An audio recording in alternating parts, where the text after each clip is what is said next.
Good morning. कैसे हो आप? अपना लेसन चल रहा है विश्व परिवहन एवं संचार, जिसमें से अपना पहला टॉपिक सड़क परिवहन से संबंधित लास्ट कक्षा में अपना कंप्लीट हुआ। आज अपना टॉपिक है रेल परिवहन। रेल परिवहन की बात करें विद्यार्थियों, तो रेल की सबसे पहले शुरुआत है वो इंग्लैंड में हुई थी। कहाँ पर हुई थी? इंग्लैंड में। लेकिन उससे पहले जब रेल का इंजन बनाया था उसने किसने बनवाया था? जेम्स वाट ने। कब? 1769 ईस्वी में। लेकिन इसकी वास्तविक शुरुआत है वो इंग्लैंड के अंदर 28 सितंबर 1825 को हुई थी। कब हुई थी? 28 सितंबर 1825, जो आकन से डार्लिंग के बीच में ट्रेन चली थी। उसके बाद इसकी शुरुआत भारत के अंदर 16 अप्रैल 1853 को। कब? 16 अप्रैल 1853 को महाराष्ट्र के अंदर मुंबई से थाने के बीच में, मुंबई से थाने के बीच में 34 किलोमीटर की दूरी तय की थी, जिसमें 14 डिब्बे थे, 400 यात्री थे। वो थी उसकी शुरुआत। लेकिन उसके बाद प्रथम विद्युत रेल, जिसका नाम क्या था? डेक्कन क्वीन। क्या नाम था? डेक्कन क्वीन। और उसकी शुरुआत हुई थी अपने 1929 में। कब हुई थी? 1929 में। वो भी महाराष्ट्र में गांव से पुणे के बीच, गांव से पुणे के बीच में। अब अपन को पता है विद्यार्थियों कि जैसे ट्रेन चलती है तो ट्रेन को चलने के लिए होती है पटरियां, और दो पटरियों के बीच की जो दूरी होती है उसको कहा जाता है गेज। दो पटरियों के मध्य की दूरी को क्या कहा जाता है? गेज। और गेज के आधार पर विश्व परिवहन को, विश्व रेल मार्ग को और भारतीय रेल मार्ग को अलग अलग भागों में डिवाइड किया गया है। पहले अपन चर्चा करते हैं विश्व रेल मार्ग की। उसको 3 भागों में डिवाइड किया गया है: बड़ी लाइन, मीटर लाइन और छोटी लाइन। मीटर लाइन 1 मीटर से जब दूरी अधिक हो, दोनों पटरियों के मध्य की दूरी जब 1 मीटर से अधिक हो तो बड़ी लाइन में आती है। उसको उनके मध्य की दूरी मानी गई है 1.5 मीटर, अर्थात अपन से बोले 1.5 मीटर की दूरी होती है। और दो पटरियों के बीच की दूरी जब 1 मीटर हो तो उसे बोला जाता है मीटर लाइन। और जब दोनों पटरियों के बीच की दूरी 1 मीटर से कम अर्थात 0.67 मीटर हो तो उसे बोला गया है छोटी लाइन। इसी प्रकार भारतीय जो रेल परिवहन है या रेल मार्ग है उसको 4 भागों में बांटा गया गेज के आधार पर।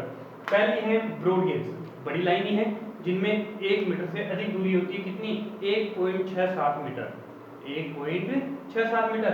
फिर है मीटर लाइन, दोनों पटरियों के बीच की दूरी 1 मीटर। नैरो गेज, जिसको सकरी लाइन भी कहा जाता है, 1 मीटर से छोटी लाइन है जिनकी दूरी कितनी है दोनों पटरियों के बीच की? 0.67 मीटर। उससे भी छोटी और होती है जिसे बोला जाता है लिफ्ट गेज, उसकी दूरी है मात्र 0.61 मीटर। तो कुल मिला के भारतीय जो रेल मार्ग हैं उनको गेज के आधार पर कितने भागों में बांटा गया है? 4 प्रकार के बांटे गए हैं, 4 भाग होते हैं। अब सबसे पहली बात करें, जब इसकी शुरुआत हुई इंग्लैंड में तो किसके रूप में हुई थी? माल को एक स्थान से दूसरे स्थान पर, अर्थात व्यापारिक जो गतिविधियां हैं उनका संचालन करने के लिए, औद्योगिक विकास के लिए। क्योंकि अपन को पता है सबसे ज्यादा औद्योगिक विकास कहाँ पर हुआ है? इंग्लैंड में, यूरोप महाद्वीप में। और औद्योगिक क्रांति की शुरुआत भी वहीं से मानते हैं अपन, वहीं हुई थी। तो सबसे अधिकतम योगदान है वो रेल परिवहन का ही रहा था। विश्व में मानक लाइन 1.44 मीटर का उपयोग ब्रिटेन में किया जाता है, ब्रिटेन के अंदर किया जाता है। और विश्व में 13 लाख किलोमीटर लंबे रेल मार्ग हैं। टोटल पूरे विश्व के अंदर रेल मार्ग की लंबाई है वो 13 लाख किलोमीटर मानी गई है, जिसमें से सबसे अधिकतम सघनतम जो रेल तंत्र है वो है आपके यूरोप महाद्वीप में। कहां पर है? यूरोप महाद्वीप में। यहाँ 121,000 किलोमीटर रेल मार्ग है। अकेले यूरोप महाद्वीप में 121,000 किलोमीटर लंबे रेल मार्ग है। बेल्जियम में सर्वाधिक रेल घनत्व पाया जाता है, बेल्जियम के अंदर सबसे रेल घनत्व अधिक पाया जाता है, 6.5 किलोमीटर प्रति वर्ग किलोमीटर के अंतर्गत आता है। उसके बाद अपन बात करें यूरोप के अंदर एक सुरंग मार्ग है उसकी, इंग्लैंड के अंदर यूरो टनल सुरंग मार्ग है, यूरोप की सुरंग है को जो लंदन से पेरिस को जोड़ती है वो भी इस रेल मार्ग के द्वारा ही है। और उसके बाद अपन बात करें रूस की, रूस के अंदर रेल मार्गों का अत्यंत सघनतम जाल है, अर्थात रेल मार्ग अधिक आपस में जुड़े हुए सघनतम रूप है, अर्थात छोटी दूरियों के लिए भी रेल मार्गों का प्रयोग किया जाता है क्योंकि औद्योगिक जो क्षेत्र हैं उनको आपस में जोड़ने का काम करता है। रेल मार्ग की लंबाई 87,000 किलोमीटर है। यूरोप इसके अंदर, रूस के अंदर 87,000 किलोमीटर है। और जो विश्व में तीसरा स्थान रखता है, विश्व में तीसरा स्थान किसका है? रूस का है।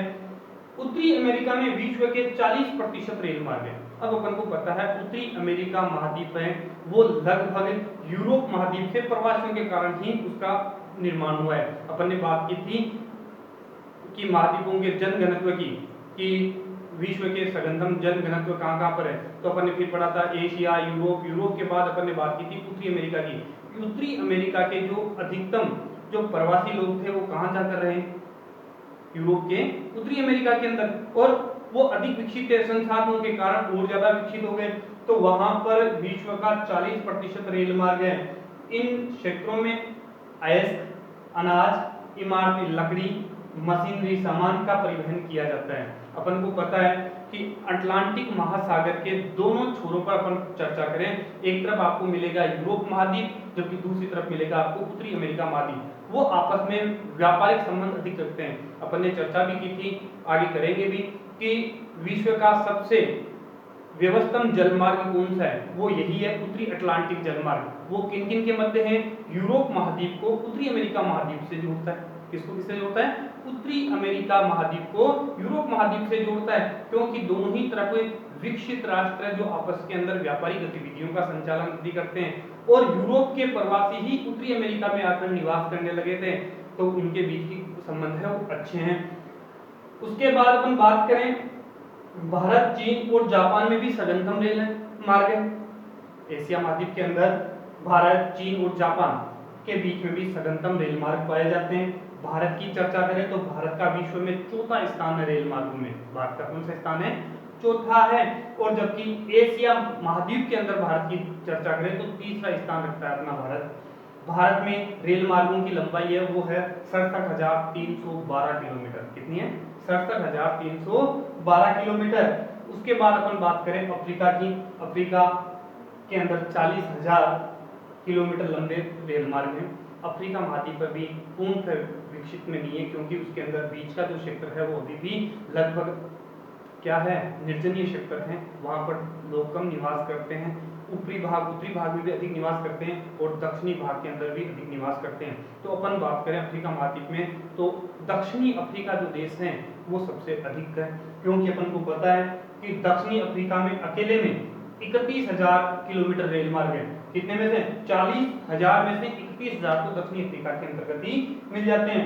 दक्षिणी अफ्रीका के अंदर इतना अधिक विकास होने का कारण, क्योंकि सोना, हीरा, तांबे के जो खनन क्षेत्र है वो इसके अंतर्गत ही आता है, अपने दक्षिणी अफ्रीका के अंतर्गत। और अधिक सांद्रण है, वहां पर अधिक जमाव पाया जाता है। अफ्रीका के जो मुख्य रेल मार्ग है उनको मुख्यतः 4 भागों में डिवाइड किया गया है। कितने भागों में डिवाइड किया गया है? 4 भागों में, जिसमें से नंबर 1 है बेंगुएला रेल मार्ग, जो कहां से कहां तक है? अंगोला से कटकंगा, जो जाम्बिया तांबा पेटी है उनको आपस में जोड़ता है। नंबर 2 है तंजानिया रेल मार्ग। कौन सा है? तंजानिया रेल मार्ग। इससे आगे का भाग ये जाम्बिया से दार ए सलाम क्षेत्र को जोड़ता है। नंबर 3 है बोत्सवाना जिम्बाब्वे रेल मार्ग। विद्यार्थियों आपको याद रहे कि अपन ने दूसरा क्षेत्र लेशन पढ़ा था जनजाति वाले, उसके अंदर भी ये अपन को नाम मिले थे, जो अपन ने मानचित्र के माध्यम से भी समझा था कि बोत्सवाना जिम्बाब्वे जो रेल मार्ग है वो क्षेत्र उसके अंतर्गत ही आता है। नंबर 4 है वो आपका दक्षिणी अफ्रीका गणतंत्र में केप टाउन से पेटिया तक का जो रेल मार्ग है, जो ब्लू ट्रेन के माध्यम से संचालित है, वो क्षेत्र इसके अंतर्गत आता है। अब अपन इसके अंतर्गत आगे का चर्चा और करेंगे।